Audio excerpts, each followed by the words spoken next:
Hi to all, అందరికీ welcome to new wonders. నేను మీ bachelor ప్రభాకర్ని. ఈరోజు special video easy craft making video. మనకి సమయం చాలా అంటే చాలా విలువైంది. నేను మాత్రం ఎప్పుడు ఏదో ఒక పనిలో మునిగిపోవాలి అనుకుంటాను. మన ఖాళీ సమయం మనకి స్వీట్ మెమోరీస్ని మిగిలించేలా ఉండాలి. ఈరోజు ఏంటి అంటే నా పాత బెడ్షీట్తో ఒకటి పాడైపోయింది. సో ఇప్పుడు దానిని ఏం చేస్తే బాగుంటుంది అని ఆలోచిస్తుండగా నా రూమ్లో విండో కర్టన్స్ లేవు కదా అని చెప్పేసి నా చిట్టి బుర్రకి పొద్దున పెట్టి ఇలా మీ ముందుకు తీసుకొచ్చేసాను.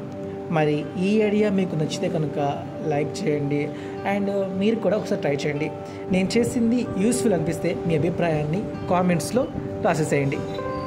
ఇప్పటి వరకు వీడియోని ఎంతో ఓపికతో చూసిన మీ అందరికీ నా ప్రత్యేక ధన్యవాదాలు. చెప్పడం మర్చిపోయాను, సబ్స్క్రైబ్ చేసుకోవడం మర్చిపోవద్దు. నేను ఫ్రీ టైంలో లేదా అంటే రూమ్ క్లీన్ చేస్తున్నప్పుడు, కుకింగ్ చేస్తున్నప్పుడు నాకు ఆల్మోస్ట్ ఒక ముగ్గురు ఫ్రెండ్స్ ఉన్నారు. ఒకటి నందు, మా అక్క అండ్ శ్రీను. వీళ్ళు ముగ్గురితో నేను ఫోన్ మాట్లాడుతున్నానంటే గంట సేపు లేదా మినిమం 30 minutes ఫోన్ మాట్లాడతాను. ఆ టైంలో మీ అందరం కూడా ఒక్కొక్కరు ఒక్కొక్క పాటని ఎంచుకొని లిరిక్స్ పాడుతూ ఉంటాం. నిజం చెప్పాలంటే ఎప్పటి నుంచో నేను అనుకుంటున్నాను మీకు కూడా నా స్వరాన్ని పాట ద్వారా వినిపించాలి. అది కూడా నాకు ఇష్టమైన సాంగ్ ఒకటి ఉంది. సో మీ అందరు కూడా మీ యొక్క ఫోన్ల అరచేతుల్లో గట్టిగా పట్టుకొని చూడాలని మనవి.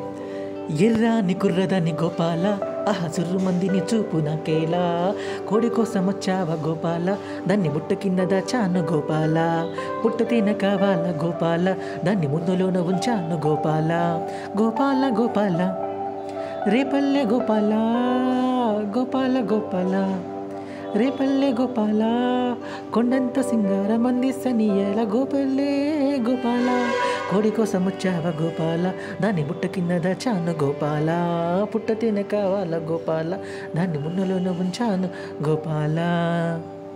మరి చూస్తారు కదా, సబ్స్క్రైబ్ చేసుకోవడం మర్చిపోద్దు. అండ్ ఇంతకు నా వాయిస్ ఎలా ఉందో కూడా కామెంట్ చేయండి. నేను కూడా చాలా రోజులు పాట పాడి